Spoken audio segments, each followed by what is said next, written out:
Okay. So, good to see you again. It feels like it's been a while, a few hours after our little technical glitch yesterday. Shout out to Gabe.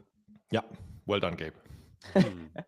Come on, guys, don't be so harsh on him. He was doing the best. No, I He said well was. done.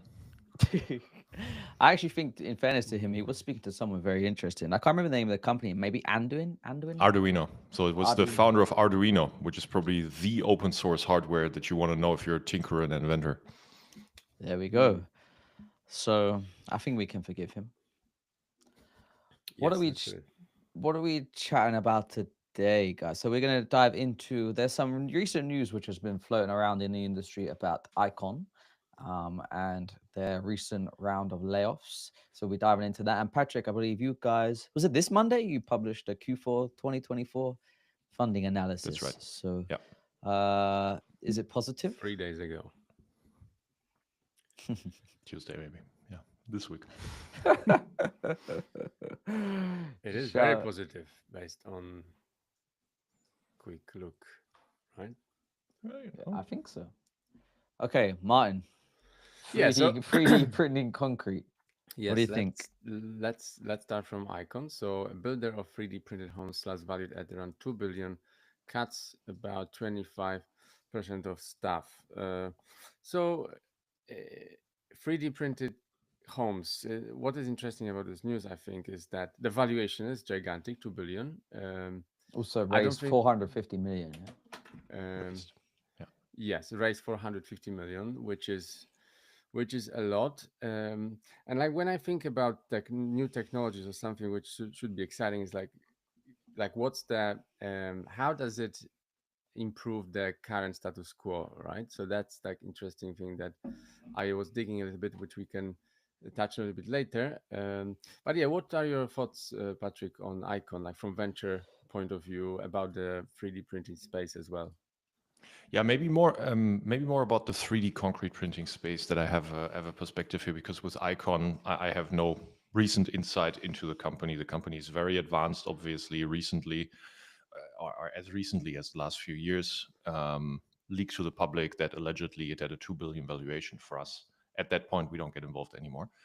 We did have very early conversations with Icon many moons ago, 2019, 2020, but since then I haven't talked to the firm, so I won't comment um, on whatever, you know, what I think about the firm, etc., because my knowledge is just outdated about the company stuff. But I do have thoughts and questions and observations about the method and its fit.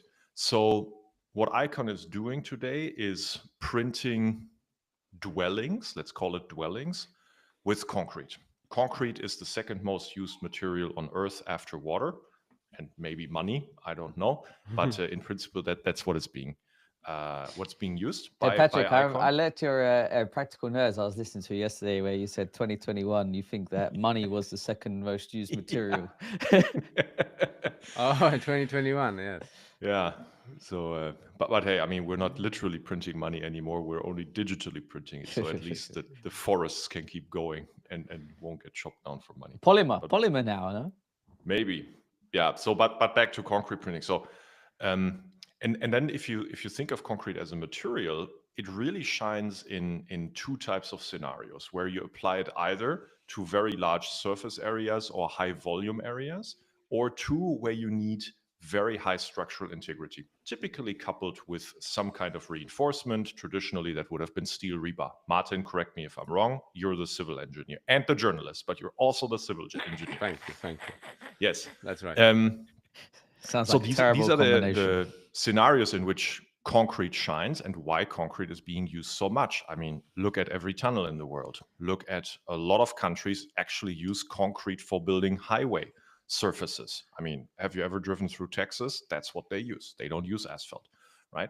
And so high-rise buildings where you need a high structural integrity and you have high volume areas, concrete shines. Now, Icon applies that in a different scenario, and the 3D concrete printing um, companies typically apply it in a different scenario, and that is let's print, single story or maybe two-story dwellings. And this is what I don't understand. And I asked months ago on LinkedIn, hey, can someone please explain to me what the benefit of concrete is in a residential one-story, two-story scenario. And not a single person was actually able to give me a convincing answer of why it makes sense to use concrete for this. And I know, Martin, you have analyzed, for example, the wall structure that Icon uses because they have published together with MIT, I think, a study. I'll also, would love to hear your take here on analyzing the wall structure. But that's just the overall question and observation that I'm offering is I do not understand yet why concrete is the right material to use it in high volume for single families or small multifamily homes. Yes, I just actually lost the material, so it's good for me. Maybe Um, Command Z works.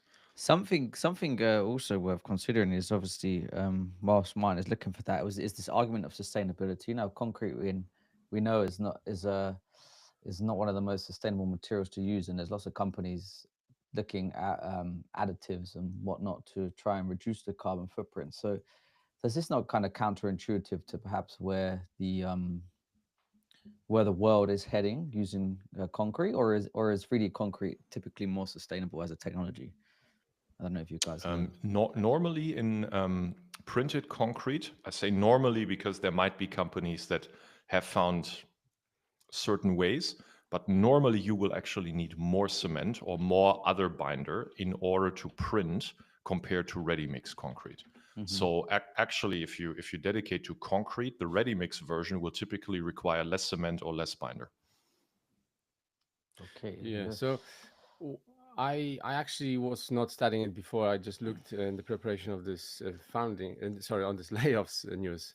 And what is interesting about it? So like you said, the concrete should be actually applied to high strength elements that require much more strength. And I find that based on my engineering experience, that very thin layers of concrete are not really the best use, because if you need to put a reinforcement within this little cavity walls, right, then the cover between the edge of the concrete and the reinforcement, which is obviously prone to corrosion in case there is a moisture ingress, etc., it just too it makes it quite vulnerable. So as long as it would work very well for very dry climate, I really struggle to see it working Mm. long term in places which are prone to moisture. And like England is a perfect example. I just can't see Hmm. it, working.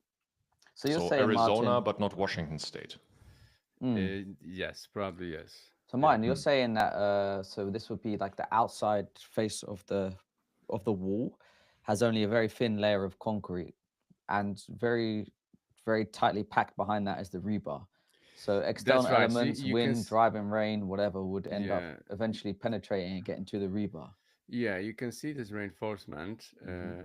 in here in these little like inner skin and outer skin of the wall, and there's insulation in between, right? So um, yeah, and also remedial of this is very difficult in case there is a need for remedial, because Hmm. how do you do it in a way that that is just feasible and not that expensive, right? Because I guess it's easy to print it. Um, Assuming everything is printed well, but then in case there is a need for remedial, I just don't know how you do it in the right manner. Remedial, you mean, for example, oh, my insulation has gone bad after many moons, and I have to open the wall, fix it, and then close the wall again. Is that what you mean? Yes, exactly. Like, in the during the phase of exploitation of the building, there is a need sometimes to do something with it. It might be external circumstances, something happened, and there's always something that happens that you didn't think about, right? But going back to also, like, if someone is introducing new technology, like what's the reason for it to exist? Like usually you increase efficiency, you're making things cheaper, and you are trying Hmm. to be more efficient with some sort of activity you're doing. And once I was reading this, I guess one of the points you can, oh, by the way, this is a report created by MIT, and there was a bunch of people from MIT and Icon putting this together. um, Is it so just sales propaganda ultimately, I don't know. It's it's a very or is it impartial? it's a hefty piece of kind of knowledge here. So Hmm. and I actually don't think it's super positive on Icon. So let me put this. So So one of the benefits, one would say, of figuring out new technology to build houses is, okay, we are going to decrease embodied carbon, okay, across some time span. So in this case, 75 years. So they calculated that 2,000 square feet home, printed. This is the icon, literally icon here, Yeah. is emitting around 93.8 ton of CO2, and the equivalent of the same 2,000 square feet timber house is emitting 94.4 tons of CO2. So it's like 0.5% of a difference, Mm-hmm. right, between the concrete house, printed concrete house, and timber house. Hmm. So I guess if you were comparing a printed concrete house with in situ cast concrete house, this ratio would be way different. But if you're comparing a good solution of a timber house with new solution of a printed house, it's only like 0.5% difference. So Yeah, it's yeah, like a yeah. nothing burger, right? And So the 450 million dollars investment into $2 billion company. I just I, can't get my head around this. I mean, it's maybe it's actually positive for Icon and other peers that are printing with concrete because to Owen's earlier question, right? So the reservation might be, hey, actually, concrete is less sustainable, and maybe your CO2 balance is going to be worse than traditional building. And so what they maybe can prove with these numbers, and I think you'd have to dig really into the assumptions here. How is the other hmm comparable home being built? Blah blah blah. Let's assume for the time being this is representative of actual US. Then actually, showing that you can be even more sustainable than traditional building, that's already a win for the 3D concrete printing crew Mm, in my mind. So that's another way of looking at it. Yeah, I also heard that there was some big issues with 3D concrete and getting the necessary licenses, permits, insurance, mortgages that we typically struggle with over here in the UK, and even funding as well from banks. mm. Yeah, Patrick, I get your point that there is an improvement versus the current solution. However, um, I don't want to sound like skeptic, but there's a lot of money and there's a lot Yeah, of value claimed to be generated by this $2 billion business, and yeah. there's very little of this. So I just don't know Yeah, if this is the right path, but it looks like looking at the story of Icon.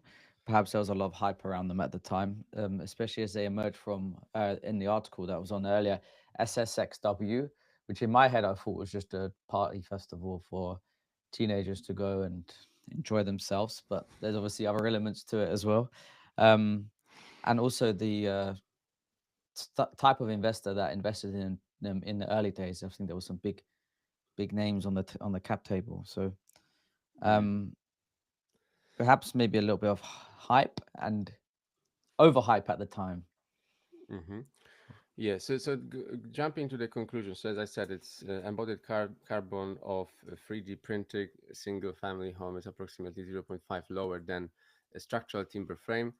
So that's the first one. Also, 3D printed homes achieve annual performance better than structural timber frame.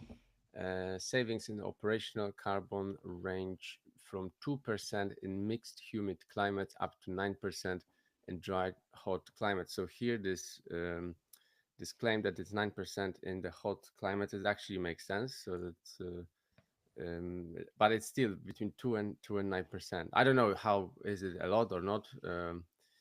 So hold on, Um, what you're saying, sorry, I'm not a structural slash civil engineer. So what you're saying is that the comparison here that they showed of the 93.8 to the 94.4 CO2 equivalent was actually in dry climates. But if you were to do the same thing in wet climates, you would need more binder and the balance would be different, no, so the previous chart I showed, it was the first bullet point here. So embodied carbon of 3D printed family home is approximately zero point 0.5 lower than right? structural timber frame. So that's what we looked at this previous But chart. that's Yeah. only in dry climate. Is that what we're I seeing here? actually don't know which.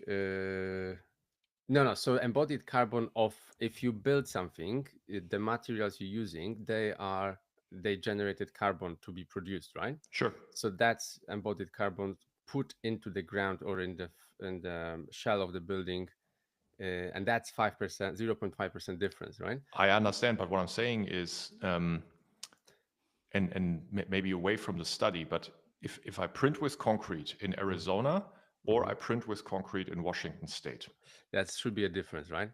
Yes. tell me, do I need more binder in the wet climate than I need in the dry climate? Yeah, so I think in the report it was saying that the electricity was, I don't know about binder, but I think the electricity is quite important bit here, and I think Hmm. it was based on the Texas grid, something like that. Hmm. So I guess Texas has one of the cheapest one. Okay. I mean, Yeah. there's an interesting bullet point here. If you scroll back up to the top of the page, top Hmm. right, it says 3DP homes achieve total carbon savings ranging from 2% in Baltimore, which is relatively wet, Hmm. Charm City. By the way, shout out to the Ravens playoff game coming up this Boo. weekend, to 6% in Phoenix, which is obviously very, very dry. Hmm. Again, we would have to jump into the assumptions here, but what that tells me is that, yeah, in wet climates, I probably need to have more binder in that. Maybe, yes, yes. Okay, Yeah, so got it it. seems like a better solution for a dry climate Yeah. than I just I can't see mean, it in wet climate. overall, again, people jump into the assumptions here. Don't take any kind of study at face value, especially when corporate sponsored. We know that from pharma and healthcare. But assuming for the time being that all of this is legit, to me that's a positive message, because 3D concrete printing has been bashed for, hey, is it really um, more Mm. sustainable or less sustainable than traditional printing? And these guys at least seem to have found certain assumptions and a model under which actually the 3D concrete printing homes can be less um, harmful than the traditional method. Before we jump into the news here, just one more thing about 3D concrete printing. Okay, so what we've now established is that maybe it's not less harmful, it's also not a lot of more sustainable. So it's the 0.5% difference that you were pointing out, Martin, even in the assumptions of this study. Okay, so that's good, Hmm. but it's also not a huge difference. Exactly. But then the other reason why I would use printing with concrete is sorry, for dwellings, for single family homes, small multifamily homes. What is it? Is it automation then? Okay, so but Hmm. if you think of automation, how much time does it really take to put up the walls? Because this is what this is. If you take hollow walls, no plumbing, no insulation, nothing inside there, typically for like a 1,500 square foot single family home. And sorry, I should contextualize. My family is and has been for many years a co-owner of a traditional contractor business in the US. So about single family home construction, traditional 1,500 square foot homes, my family has a bit of a history. Okay. So now 1,500 square foot homes, it takes you somewhere between 50 to 100 person days to put up the walls with traditional stick building.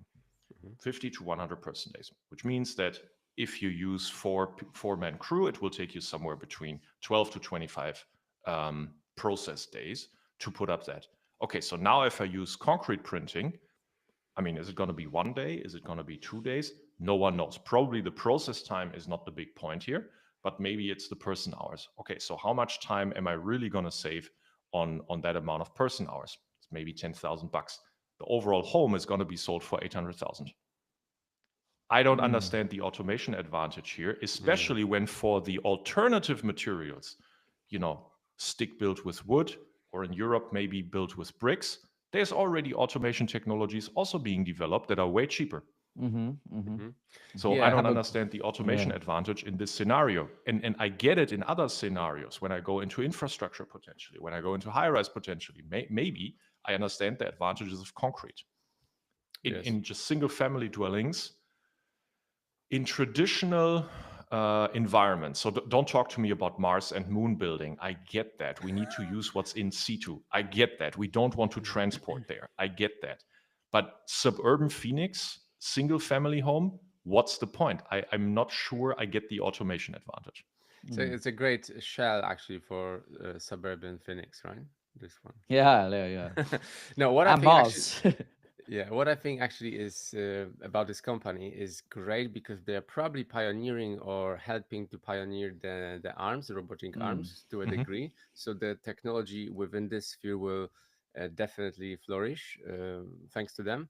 But back to the previous point is this like a small percentage improvements versus the current existing technology, traditional timber. Is the question really in my head is how many dollars do we put into technology to have these little increments, okay? And if these Hmm. little increments will eventually will become Great point. some large changes within the industry, right? So are we putting 10 billion, 20 billion, 50 That's a great billion? point. And what will be the difference between now and once this technology are at a prime level of advancement? I So love that point, Martin, because it really takes the capital allocator's view. I love it. yeah, yeah. So, but I think kudos for the arms. I've been looking at these arms actually, and this is quite cool because obviously there is a huge arm between the point where it is connected to the ground and where it is printing. And what is very interesting on this, it's actually all the same thing like we've noticed when we were in Monumental's factory in Mm-hmm. Amsterdam, is that they struggle with the distance between the base The and wagon, they where the call it. bricks are being laid. What these guys invented, I think, or help advance, is that this part of the arm, it is self-correcting if the big arm is moving due to wind or whatever the reason is. Amazing. This is self-correcting the position of the print, so Mm-hmm. it is super cool. That That's is cool. amazing. And I think the other piece of IP that traditionally 3D concrete printing companies had to fix, and I'm not sure if that's now, for the most part, a solved problem or whether it's still very defensible, is also the nozzle. So basically, how you control how much material comes out and how it's being um, controlled in real time, depending on humidity, for example, and how much you then, based on that real time control, feed more or less binder, for example, into it, or more or less water into it. That traditionally has been another problem that the 3D concrete printing crews had, and I'm sure Icon has found a good solution for that. Mhm. Yeah, I also read that in the article that this was going to become their primary. I don't know if necessarily primary, but they were going to put a lot more focus into this Phoenix 3D printing system. So whether they, I don't know if you could call it a pivot as such, but if they then become a company which is now just providing these printers to other home builders that are considering or using 3D concrete. Yeah, it was previously this, but Mostly how do you gantry. Yeah. how do you transport this? How installation? It requires so many the ground needs to. There's a rails also running. It is such a complicated terrain that you need to Yeah, tackle. Yeah. That's pretty smart. That one, I think. Yeah. interesting debate. So maybe it costs 450 million to get us a 3D printing arm, which is very good. Look there, and I want to make sure I'm being correctly understood. There are applications for concrete. That's why it is the second widely most used material on the planet, because it is very cheap at high volumes, at very cheap to achieve high structural integrity. What I'm saying is, why would anyone use it for a garage or a bigger garage? I'm not getting the product market fit here. Mm, If you mm. want to do, to give you an example, right? If you want to do sound barriers 50 kilometers along a highway and you don't want to build formwork for it, or you think that the transportation cost of precast sound barriers for some reason doesn't make sense in a specific area, and someone came along and said, hey, I can print that for you with concrete, and you absolutely love concrete, you don't want it to be other material, you know, I wouldn't be having the same discussion. I don't get the point for like low structural integrity, low volume single family homes. I'm Mhm. not getting it.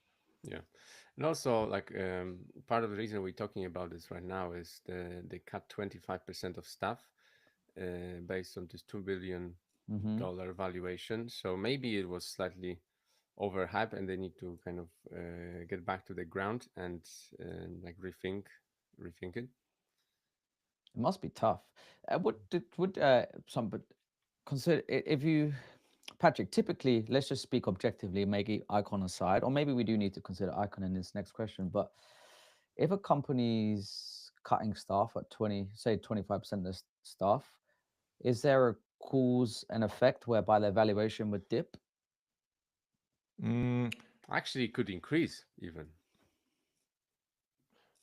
that is also not an incorrect point. I mean, when Klarna Mm. fired half of their customer service team and they replaced it with AI last year, actually Klarna's profitability went up. So Mm-hmm. Yeah, the same Facebook few years back, Meta. so right? So that's a great observation. I'm not, typically in venture land when you are still in like early growth stage, that effect wouldn't necessarily kick in for most of the companies. I mean, we proudly say, and we're pretty alone with that we have, I think, currently 10 or 11 profitable companies in our portfolio. And sometimes I get ridiculed from founders on LinkedIn who have raised 30 million, have built absolutely nothing, and they say, "Oh, if I went profitable, I would be less ambitious." Okay, No, sure. not in Thanks our for your industry. vast life experience of 30 years. That's bullshit. Um, Typically, that's not what companies do. That's my point. Typically, when they're at this stage, they are not profitable, and so firing people then is rarely a move to achieve to just about achieve profitability or to boost an IPO case further. Typically, not commenting on Icon specifically, it's because you need to stretch runway in order to achieve certain milestones, or you find that you have over invested in a certain bet or a certain experiment that you used money from the last round for, and that bet or experiment is not working out for you. So, and let me give you an example. Um, so there is a company that used to start in oil and gas recruiting called Workrise, and Workrise became a unicorn at some point, and then they expanded into workforce provision for construction projects, which was a TAM expansion, and they used money from that raise to go into construction. Years later, they closed construction and refocused on oil and gas. And I think renewables projects. And so that's what I'm pointing out. Sometimes when you fire people, it's just shutting down an experiment that you did earlier Hmm. and refocusing on what you think is best for your company. It Yeah. can be hurtful to your valuation if it's a signal of, oh my God, the core business is just not working and we're not getting it Mhm. right. But it doesn't have to signal that. You cannot really read into it because it might be something as harmless as I'm shutting off an earlier experiment that isn't working out. And to Martin's point, for a later company than Icon, it can also signal that you're boosting profitability further. Yeah. Also looking at the activity, I don't know exactly who they printed it for, apart from what's written here. So 2020, they delivered 3D printed homes for Mexico non-profit, and then some for homeless shelter in Austin, another non-profit. So it seems like it's, if I can put it this way, like low value housing type of housing. Mm. Um, which actually makes sense. Looking at if you can apply this solution for more high-end type of projects or even like a mid-market, I would also struggle with it as we kind of right now we find out for the last few years, I think, and it's been the case, I guess, even before us, that like homes are the biggest assets of the people ever acquire in their lives. So and they want it to be of a rather good quality. And Mhm. Mhm. yeah, I think the technology hasn't proven itself to be used in like more mid end or high end type of housing. Yeah. That's a good point. Look, I mean, Which would yeah, would you in the want? end, the proof is in the cost padding, right? So if they deliver a home, let's say 20% cheaper than the traditional method, um, they will have a good market for it. What Mm-hmm. I'm asking is why, on a first principles basis, and nobody is able on first principles basis to explain it to me so far, on a first principles basis, should it be 20% cheaper than the traditional method? Because it's not a high volume concrete application, which is where concrete shines, and Mm-hmm. it's not a high structural integrity application, which is where concrete shines. So why should the method with concrete be 20% cheaper on a first principles basis than the traditional method? I'm Yeah. waiting for the answer. I really want to be convinced, so I'm not asking this cheekily because, oh, I already know the answer. No, no, no. Someone is doing this, and if they are smart, they must think first principles they can achieve 20% cheaper. I haven't understood the first principle behind it yet. So I'm literally asking for months and months and months, what is that first principle? Yeah. So even if you go back to like earlier first principles, like the whole reason we do beams in concrete or columns in concrete is that this compressive area of a beam or a column is used is created is done is made with concrete just because the concrete strength properties for compression are around 9 times higher than tensile properties features, right? So So that's the whole point of using concrete, because it's super good for compression, right? Right. And the walls like that, you're not utilizing Mm. fully the concrete The properties. benefits. Thank Yeah, you. Yeah, It's always physics, Martin. It's yeah, always physics. yeah. Come back yeah. to this. All right, Owen. Again, I want to make sure people hear us. I'm asking this specifically. Why would you use it for single family and small multifamily dwellings? I'm not asking this for, sound barriers, high-rise buildings, tunnels. I'm not even asking it for foundations. So even for foundations, if you think you have a difficult foundation and you want to eliminate the formwork, and in situ printing can eliminate that formwork, which would otherwise cost tons and tons and tons of money, all of that, I'm getting the first principle. I would still, always validate the numbers, blah, blah, blah, but I'm not getting the first principle for this low structural integrity, low volume application. Unless that will be 20% of the cost. Exactly. And then I would want to understand why that would be the case. Mm. Very good. Shall we go to funding Funding. What were we news? funding? What are you planning to fund on? Nothing. Q4 2024.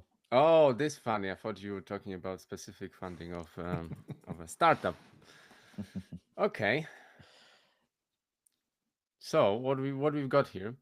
So a guy called Patrick Hellerman had Sure. had a Q4 AEC Tech report in which he indicated that the seed round size had surged in last quarter of last year. So Patrick, what should we know about this? Should I pull up the presentation, or how do you want to talk about that? Let's do that. I'll start with context. So we do this every quarter, that we review the venture funding that goes into architecture, engineering, construction tech, and its surrounding supply chains, of course. And so with that, we're trying to give an objective base of how the venture sector is tracking in absolute numbers, but we're also trying to give always a relative perspective, relative to the overall VC market, for example, relative to historical numbers. So let's flip through. Martin, AEC Tech is now at 36 billion total lifetime venture funding. And I'm always differentiating between what is narrow core construction, so the C part, and what is total AEC Tech, so including AE. And so, for example, companies that are not included here that I have always taken out are Katerra, View, and Helio, because traditionally they distort the numbers by almost, I want to say, 6 or 7 billion. So actually the 36 would be 43-ish if we included Katerra, View, and Helio. And also recently IPO'd Service Titan is not included, because Service Titan it's just not enough AEC. It's too much maybe prop tech, too much blue collar than AEC. You can have a debate about whether it should be included or not, but then many other things should also be included. So just to give you the scope here, and there's no right or wrong. It's just, I'm providing a view. And so that view is that we added almost 1 billion of funding in Q4, and now up to 36. And if you move forward, that means that on a Martin, if you move the slides forward, that means that on a total basis, we are now the second highest market share of venture capital that we have ever been, and that's following a recent quarterly trend where we continuously increased our market share quarterly of total VC. So what this represents is the 900 million that AEC Tech raised in Q4 was almost 1% of the overall VC funding that was being spent. That's still a blip in the ocean if you think about it, because construction, 10 to 12% of the world's economy, but only 1% of the world's VC. There is room to grow. You cannot truly make the conclusion here that, so it should be 10% of the VC. No, because a lot of the spend that goes into construction is materials, and there's not that much that you can improve with technology about the materials, etc., but about the labor side, the efficiencies and workflows. So maybe 50% of the sector, 30% of the sector we can attack with technology. So there is an argument in fundamental that the VC market share should be in and around 2 to 4% of construction. So great to see that we're now going a little bit up. This will stay volatile, which is why we're tracking it on a quarterly basis, but see the trend line here, and the trend is always your friend. We're up and to the right, and that's awesome. Question here. So the 1% was Q1 2022, which is kind of probably aftermath of 2021. That's Exactly. why it's so much. But is it so? Are we having a similar so if we look at it a year from now, is it going to, will people be saying that, oh, it was 0.9% because it's a similar environment to that time, or there's perhaps different there's different market environment, and the reason this 0.9% is driven to that level are different and not Great, higher? great question. And the answer is it's a very, very different environment. Actually, the amount of VC capital that has been raised in 2024 is the lowest since 2014. So it's a Mm, complete down market for VC. Now, now you have to differentiate a little bit. For early stage VC, it's a relatively healthy VC market. It's not 2021 or anything, but it's relatively healthy. But the big money gets allocated into the growth rounds, and the growth rounds in 2024 just were, massively depressed still, and that led to the overall VC market having raised as little as 2014 or since 2014. So the environment is very different to your observation about 2021. It's just that most likely construction tech and AEC tech is truly maturing. It's in the process of more adoption, better founders coming in, more capital coming in, while the overall VC market develops slightly differently, and that gives us more market share. could you also quickly only comment on like the reasons for the volatility, is the right way of saying it, like between why does it fluctuate so much? Why don't you hop onto one of the later slides and I'll use that to explain it, where I show the top 10 funding rounds in Q4. It's a little bit further, Martin. You'll see it when there you go. Two exactly. So here we're always analyzing the concentration ratio 3 and concentration ratio 4 and concentration ratio 10. So what that means is we take the 4 largest deals of the quarter and the 10 largest deals of the quarter, and we put them in relation to the total funding in the quarter. And so to your question, Martin, the volatility is driven by relatively large funding rounds because the concentration ratios are always somewhere between 20 to 60% on the CR4 and CR10, which means that if you have one super large funding round, it will help with your market share on a quarterly basis. Whereas if you have a quarter where the largest funding round was maybe 25 or 40 million, then you will have a quarter where the market share goes a little bit lower typically, Got it. unless you have a huge amount of deals that make up for it, right? So that is the fundamental, or that is more the statistical reason, and the fundamental reason is because growth rounds will attract the most capital. And if you have a quarter with fewer very large growth rounds, then that will be a quarter where your market share goes down a little bit. That's why I'm saying the trend is your friend. You want to look at, is this going up and to the right or is it plateauing? And for the last 2.5 years, our market share trend is going up and to the right, and that's great. So you, in your view, you are expecting in the next year or so to have more of these outliers with the very large rounds, or more kind of medium size of rounds? Yeah, so maybe if I can take a slightly longer term view, Martin, rather than 1 year, because 1 year can be volatile. If it's more of a 2 to 3 year horizon, yeah, I absolutely think that fundamentally construction tech is at the point where it's breaking out, and it's been breaking out before. It's attracting more capital, better founders, etc., and so that will for sure fuel some of the Series A, Series B companies into very large growth rounds, and some of the seed companies into very large early growth rounds. Absolutely, we're exactly at that stage. And I think everybody can feel it, right? I'm just providing numbers here, but if you go to just the eye test, everybody that is in the industry for the last 5 years or even 10 years will probably attest to that. The current AEC tech environment has nothing in common with how it was in 2015 or 2018, 2019. Like back then, the velocity of funding, the round sizes, the mobility of talent into our sector, it was just completely different. It's completely transformed the last 5 to 7 years, and the numbers, in my opinion, confirm that.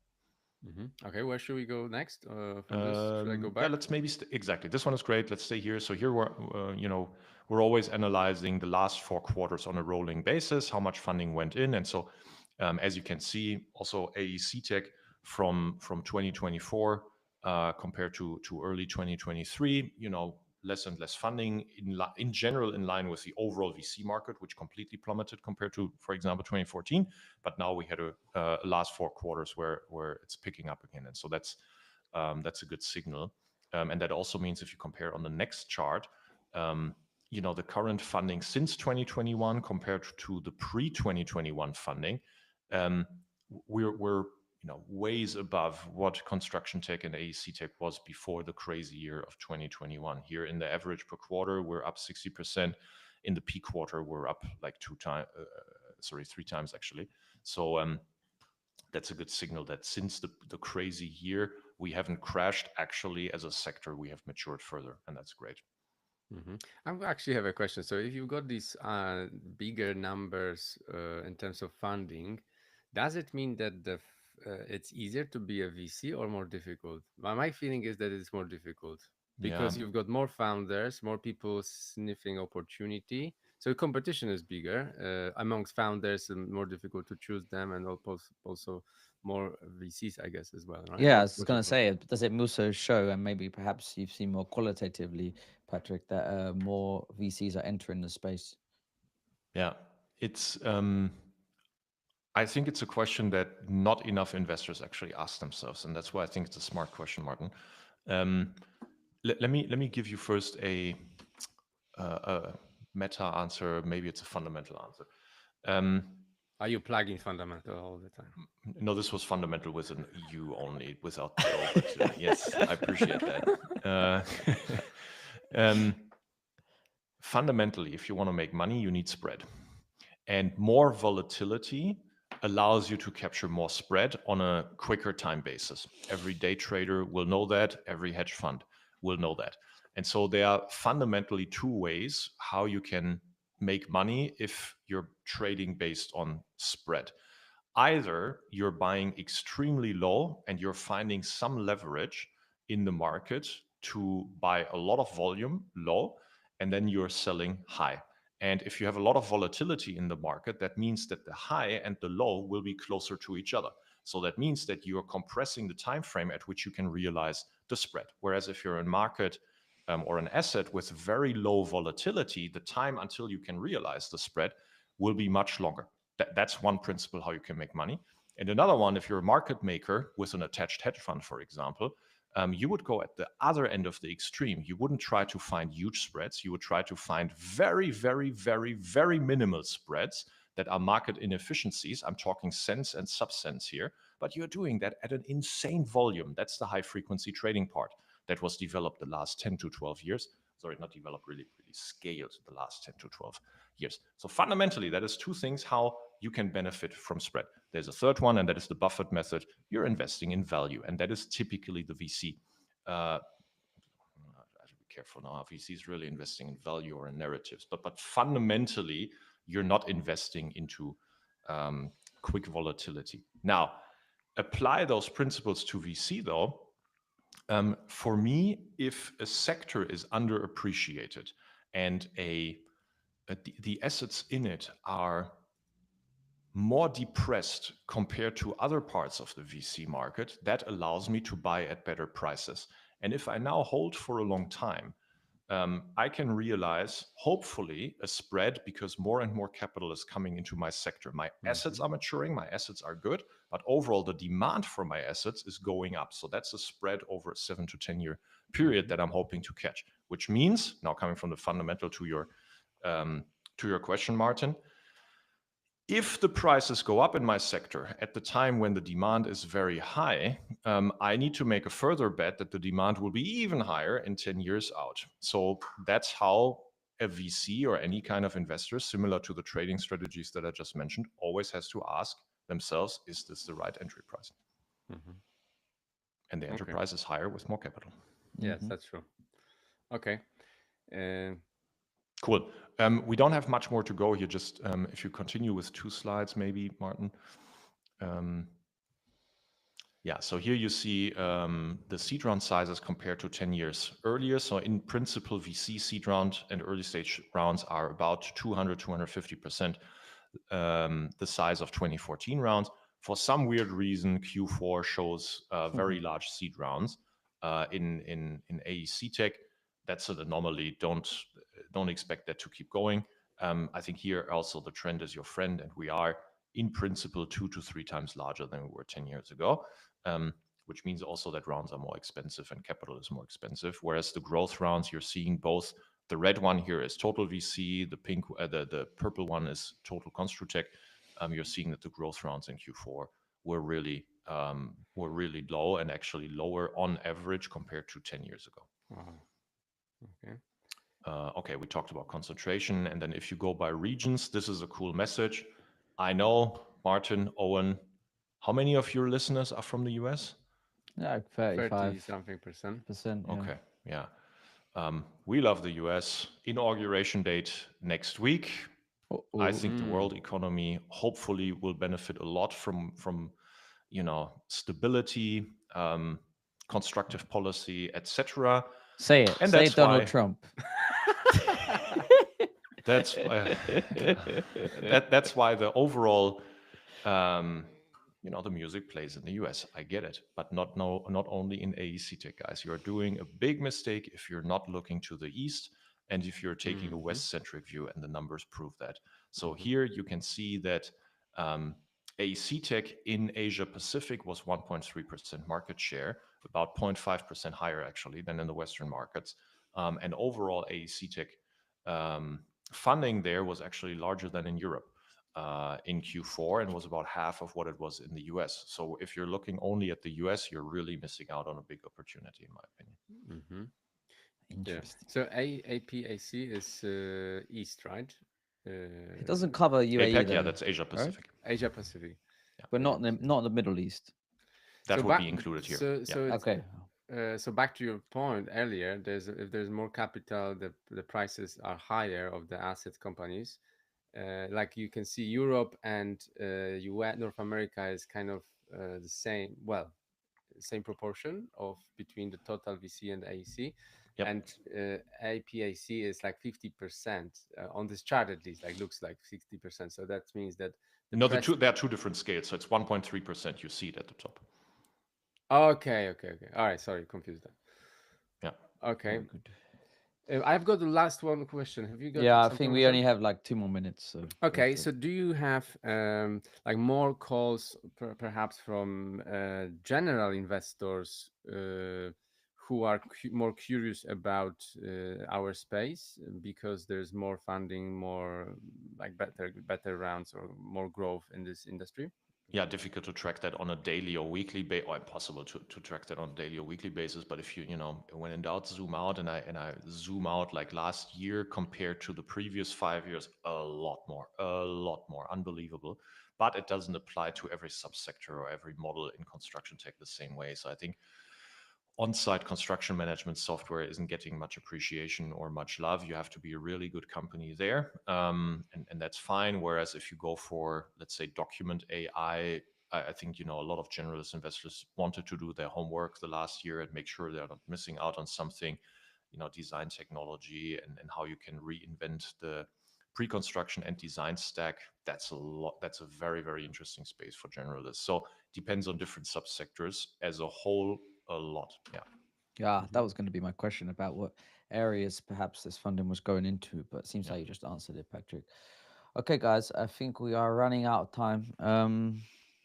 We have some Q&A, but maybe we'll save that for next week when we're live at the usual, the usual time. Uh, cool. Sounds good. And that's Thank you. Martin's booty call. I'm sorry. All right, guys. We'll see you next week. Yeah. See you next Thank week. you, guys. Ciao.